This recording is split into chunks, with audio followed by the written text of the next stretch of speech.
Doctor صاحب، budget کے بعد اپوزیشن کی جانب سے تنقید کا سلسلہ آج بھی جاری رہا. بلاول صاحب نے اس بجٹ پر تنقید کی اور کہا کہ عوام کو اس طریقے سے ریلیف نہیں دیا گیا جس طرح سے ایکسپیکٹڈ تھا. کیا واقعی آپ بھی اس حوالے سے بات کرنا چاہیں گے کہ یہ بجٹ کیسا تھا؟ کیا اس سے عوام کو ریلیف ملا یا نہیں؟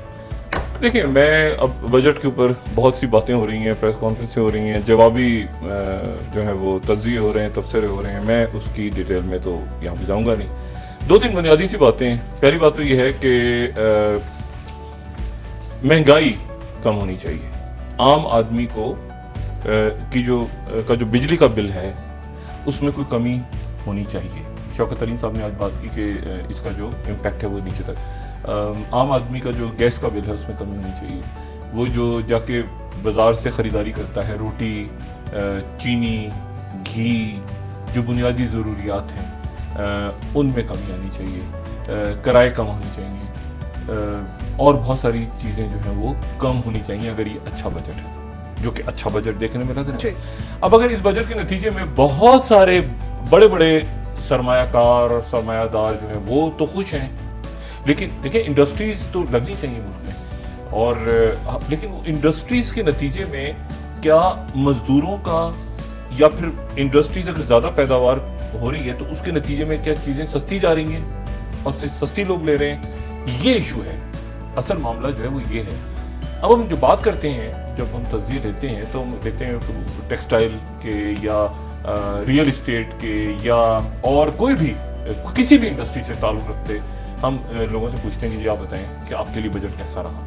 تو وہ کہتے ہیں کہ پھر کچھ چیمبر ہوتے ہیں، قابل احترام لوگ ہیں، وہ کہتے ہیں بہت اچھا رہا ہمارے لیے بھی اچھا رہا، ہمارے لیے بھی ہمارا. سوال یہ ہے کہ اس کا جو نیچے اثر ہے وہ دکانوں پہ، ٹھیلوں پہ، گھروں میں، جھونپڑیوں میں، سڑک پہ راہ چلتے آدمی کے لیے، ٹھیلے والا جو ہے، جو ٹھیلے سے خرید رہا ہے، جو بیچ رہا ہے، اس کے لیے وہ کتنا اچھا ہے. یہ بات ایک تو یہ اس طرف حکومت کو توجہ دینے کی ضرورت ہے، ہمارے اکابرین کو. اور دوسری بات یہ ہے جو میں نے پہلے بات کی تھی کہ قرضوں کا سلسلہ ختم کرنا چاہیے. یہ کہ ہم نے وہاں سے قرضے لیے اور قرضے لے کے چونکہ آئی ایم ایف کے ساتھ بات چیت اچھی چلی تو اس کے نتیجے انڈیا نکلا ہے. بے شمار ملک آئی ایم ایف کے پروگرام سے نکل گئے ایک دفعہ جانے کے بعد. تو ہمیں اس طرف جانا ہے جہاں پر ہم آئی ایم ایف کی جو زنجیریں ہیں وہ توڑ کے آئی ایم ایف اور دیگر ملک جن سے بھی ہم نے قرضہ لیا ہے، اگر اتنا اچھا یہ ہمارے پاس ریویو آ رہا ہے تو میرا تو یہ مشورہ ہوگا کہ بہت زیادہ ادھر ادھر پیسہ دینے کے بجائے اچھا ہے کہ کسی کو قرضہ اتارنے کے ملکوں کا جن سے ہم ملکوں سے قرضے لے کے رکھتے ہیں. تو لیکن یہ ہے کہ اب اس کے اثرات چند روز میں سامنے آئیں گے کہ چیزیں جو ہیں وہ مہنگی ہوتی ہیں، سستی ہوتی ہیں، اور یہ حکومت کے لیے بڑا امتحان ہے. اور میں دیکھیں بات ساری ہوئی ہے، میں اپنی اس بنیادی بات پہ ہمیشہ رہا ہوں اور رہوں گا کہ جب تک کوئی ملک میں احتساب کا سلسلہ نہیں ہوتا، آپ جتنے مرضی پیسے ڈالتے چلے جائیں ترقیاتی بجٹس میں، ترقیاتی چیزوں پہ، پلوں پہ، سڑکوں پہ، جو ہے وہ بلڈنگیں بناتے جائیں، سب کچھ، جب تک کوئی چیک نہیں ہوگا تو یہ آگے کہ کیسے پچھلے سال جو ہوا تھا، پچھلے سال کتنی کرپشن ہوئی، کتنا لوگوں تک پہنچا، یا بالکل کرپشن نہیں ہوئی، یہ اس سے پچھلے سال، یہ اس سے پچھلے سال، یہ اس سے پچھلے 50 سالوں میں کرپشن ہوئی ان پیسوں میں، ان ترقیاتی منصوبوں میں، پلوں میں، یہ جو ریلوے ہے اور باقی سارے میں، یا کرپشن نہیں ہوئی. اگر ہوئی تو پھر آپ نے پہ لگا دیا. تو چونکہ احتساب کا نظام ہی نہیں ہے تو دیکھنے میں تو بہت اچھا لگ رہا ہے. اگلے سال جو ہے وہ یہ ہوگا کہ جی وہ پھر اسکول بن رہے ہوں گے، پھر کالج بن رہے ہوں گے، پھر وہاں پہ جانور بندے ہوں گے، پھر ہسپتالوں کا بجٹ پتہ نہیں کہاں جائے گا. تو میرا صرف یہ نقطہ نظر ہے کہ میں تو اس کو دو انداز میں دیکھتا ہوں، قرضے، غیر ملکی قرضے، غریب کو کیا مل رہا ہے، اور احتساب. کیا کوئی چیک ہو رہا ہے کسی جگہ یا آپ نے بس دے دیے پیسے اٹھا کے اور پھر اس کو اللہ خیر کرنا؟ تو یہ تو پھر رشوت ہے نا، یہ تو پھر رشوت ہو گئی، یہ تو برائب ہو گئی نا کہ لوگ نہیں ٹوٹے، لوگ منظور ہو جائے بجٹ اور اتنا پرسنٹ آپ نے اس کو دے دیا، اتنا ترقیاتی بجٹ کو اتنا دے دیا، اور پچھلے سال کو پوچھا ہی نہیں آپ نے کہ کہاں گیا بھائی، پچھلے سال بھی، اس سے پچھلے سال، اس سے پچھلے سال، 70 سالوں کا نکال لیں آپ. اچھا ایک تو بات یہ ہوگی. تو یہاں پر اب عمران خان صاحب کا امتحان ہے کہ وہ یہ دیکھیں کہ احتساب بھی ہوا، پچھلے سال کا بجٹ کدھر گیا، لگا نہیں لگا.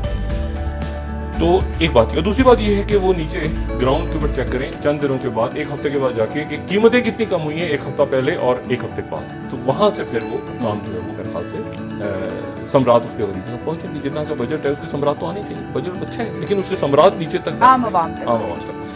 اچھا